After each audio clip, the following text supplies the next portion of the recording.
नमस्कार, आप देख रहे हैं राष्ट्रहित टीवी। आपके साथ मैं हूं अंकिता। नरेंद्र मोदी लगातार तीसरी बार चुनाव जीतकर देश के प्रधानमंत्री बने। उन्होंने पूर्व प्रधानमंत्री जवाहरलाल नेहरू की बराबरी की। बीजेपी के लिए अफसोस की बात यह रही कि वो पूर्ण बहुमत पाने से चूक गई। बीजेपी अपने दम पर 240 सीटें जीती, जबकि बहुमत के लिए 272 सीटों की जरूरत थी। तो वहीं इंडिया ब्लॉक को 234 सीटें मिली, जिसने विपक्ष में जोश भरने का काम किया। लेकिन जिस विपक्ष के इंडिया ब्लॉक बनाने का काम बिहार के नीतीश कुमार ने किया था, वो नीतीश काफी पहले ही एनडीए के साथ लौट आए। इसकी बड़ी वजह यह भी थी कि इंडिया ब्लॉक में पीएम पद के इतने दावेदार और उम्मीदवार थे कि वहां नीतीश सिर्फ समन्वयक की भूमिका में ही रह जाते। उनके हाथ कुछ भी नहीं आता, बिहार भी चला जाता। हालांकि विपक्ष में एक तबके ने एक सुर से कई बार नीतीश कुमार को प्रधानमंत्री पद के संभावित उम्मीदवार के रूप में पेश करने की कोशिश की, लेकिन उनके ही अपने अक्सर उनके आड़े आते रहे या फिर मोदी लहर में नीतीश के सपने चकनाचूर हो गए।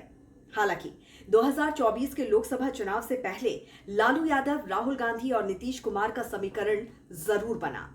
राष्ट्रीय जनता दल प्रमुख लालू यादव और नीतीश कुमार ने बिहार में मजबूत गठबंधन किया था। इसकी बड़ी वजह यह भी है कि लालू यादव के लिए नीतीश एक स्वाभाविक सहयोगी है, जो बिहार में बीजेपी को टक्कर देने में सक्षम है। इसकी बानगी साल 2015 के बिहार विधानसभा चुनाव में तब देखने को मिली थी, जब दोनों ने मिलकर महागठबंधन बनाया था।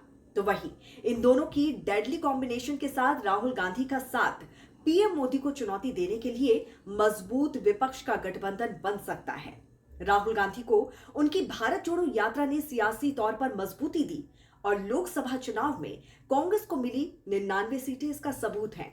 इसके बावजूद कांग्रेस को सहयोगियों की जरूरत है ताकि मोदी को चैलेंज किया जा सके।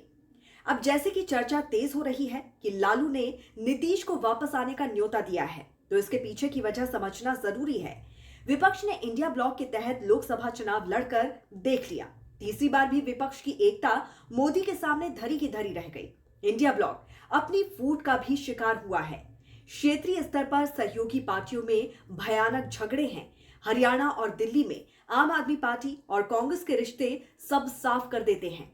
ऐसे में अब जबकि दूर दूर तक केंद्र में सरकार बनाने के लिए राहुल गांधी और लालू प्रसाद यादव से लेकर ममता बनर्जी और अखिलेश यादव की पार्टी के पास कोई चारा नहीं है, तो फिर ऐसे में सब मिलकर एक बार फिर नीतीश कुमार पर दांव खेल सकते हैं। पीएम बनने की आपसी महत्वाकांक्षा को त्याग कर पीएम मोदी को हटाने और बीजेपी की सरकार गिराने के लिए नीतीश कुमार पर दांव चला जा सकता है। नीतीश कुमार के नाम पर इंडिया ब्लॉक में सहमति बनाना आसान भी है। नीतीश कुमार को एक सेकुलर, अनुभवशील और उदारशील चेहरा माना जाता है, जो बीजेपी के खिलाफ विपक्षी गठबंधन को जोड़ सकते हैं।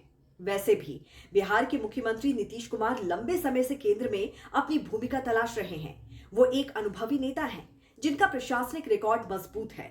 बीजेपी से नीतीश जब भी दूर हुए हैं, तो उन्होंने विपक्षी एकता की वकालत की है। ऐसे में बड़ा सवाल ये है कि क्या नीतीश कुमार के पीएम बनने की संभावनाएं हैं? दरअसल सियासत मौके और अवसर का खेल है। ऐसे विपक्षी दल एकजुट होकर नीतीश कुमार को पीएम उम्मीदवार के रूप में पेश कर सकते हैं, क्योंकि वो विवादास्पद चेहरा नहीं है और विभिन्न क्षेत्रीय दलों को साथ लाने की क्षमता रखते हैं।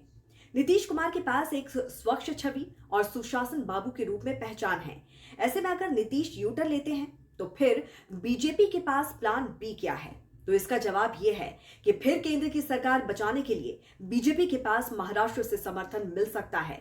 उद्धव ठाकरे और एनडीए छोड़कर गई शिरोमणि अकाली दल जैसी पार्टियां एनडीए के साथ फिर दिख सकती हैं। यानी खेला हुआ तो फिर देखना होगा कि किसके साथ खेला हुआ। तो इस पर आपकी क्या राय है, जरूर हमें बताइए कमेंट करके। जुड़े रहिए राष्ट्रहित टीवी के साथ। नमस्कार।